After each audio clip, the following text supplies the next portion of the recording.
Trigger Teach is a method developed by Carmen Mihaela Niculescu and Sorina Crețu during the past 10 years as teachers in a Romanian high school. Jerome Bruner's genetic cognitive theory is based on Piaget's research. Piaget defines learning and the construction of knowledge as possible in 3 ways: the inactive way, the iconic way, and the symbolic way. Trigger Teach proposes the avoidance of formal rigidity. It also gives the information a real-life meaning. What Trigger Teach intends is making the students sensitive to the receiving of the information. Trigger Teach searches for ways of getting the students into the point where they themselves ask the questions the teachers would answer. No matter the student's age, they have to go through the 3 ways described above. From now on, the 3 ways would be named stages. Scholastic learning is essentially a process that disregards the immediate needs of the students. The education process so far was based on the fact that the information students acquire was once seen as answers to the fundamental questions of our forefathers. In other words, today's student is confronted with answers to questions that were not asked by his or her immediate needs. Since 2000, we have been conducting a series of class experiments. Their purpose was making students permissive and receptive to new information, perceived as pointless and annoying before. In the beginning of each new chapter, we no longer introduced the objectives. Consequently, we choose to present the real-life significance of the basic information. The students were encouraged to ask in writing any questions they had about the new chapter. Judging by the number of questions asked, we can state the students' interest was visibly triggered. We believe the students are really happy to ask questions because, on one hand, they feel they are in control of the class by setting the agenda. On the other hand, they feel they face a direct confrontation with the teacher. The students believe the process has been reversed. They ask the questions, the teacher answers them. During the class, the students would constantly try to embarrass the teacher through what they call difficult questions. The students' attention and interest would significantly increase. From now on, they will answer new questions, awaiting new answers each and every class.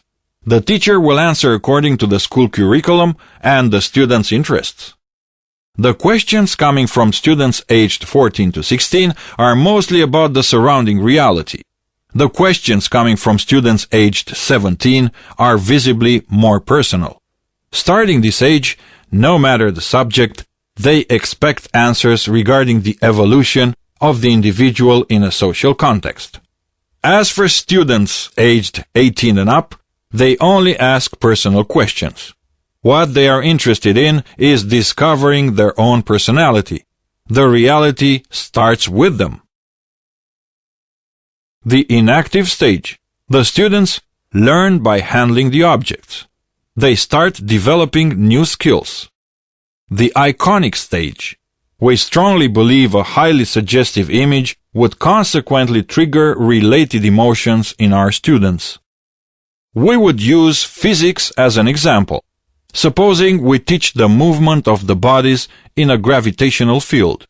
Should we use an expression such as, an object is free falling from a height named as h? We would not find any resonance in the learner.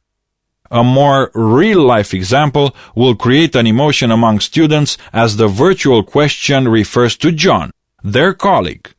John is parachute jumping from a height named h. In mathematics, in order to raise the students' interest on number sequences as being determined by recurrence, we could use some YouTube short films. Real-life examples could be brought to class in order to produce the expected effect on the students' questions. Another example is based on the use of music in both mathematics and physics. As students are generally interested in music, a good way to teach geometrical progression is by making the connection with a string instrument like the guitar. The same classmate, John, would now virtually play the guitar, and the students will have to measure the guitar frets and find the geometrical progression. Recurrence, in this case the geometrical progression, is thus, however abstract as a term, a real fact, as real as the ratio of different extremities of the human body. This proves we perceive music as a delightful audio experience, mostly because it is produced by instruments respecting the same ratio as the ones to be found in the construction of the human body. It has also been noticed that the frequency of the notes in the ratio 8:5, the so-called major sixth, gives the music a positive sound. This ratio was used by Mozart in the composition of the Magic Flute. The students will remember this way the meaning of a geometrical progression, as well as the significance of sound frequencies in physics. The symbolic stage is the last stage in Trigger Teach. The students have already been emotionally charged with information. What happens next is the translation of images and emotions into symbols. We would thus generate a process, a phenomenon, and we would move further on the construction of abstract notions. This is the moment for the teacher to turn an easy age-specific language and the mentally created images into a scientific language. The next step would be focused on interpretation and drawing of conclusions from previous discussions. This is a gradual process. In order to obtain the best results, the teacher has to maintain the parallel between the plastic images and the scientific language. This way, with all the teacher's support, the students will generalize the concepts and would start expressing scientifically what they have just understood or felt in relation to the presented information. The students will assimilate the necessary language through practice only. This would help them give meaning to the scientific terms and generalize the studied concepts. Once this level reached, then the reversed process is also possible. Confronted with a scientific problem, they would customize the phenomenon using graphic images. They would use their own life experience in order to understand and explain the scientific message. Brunner declared, "Knowing is a process, not a product." Thank you for your attention.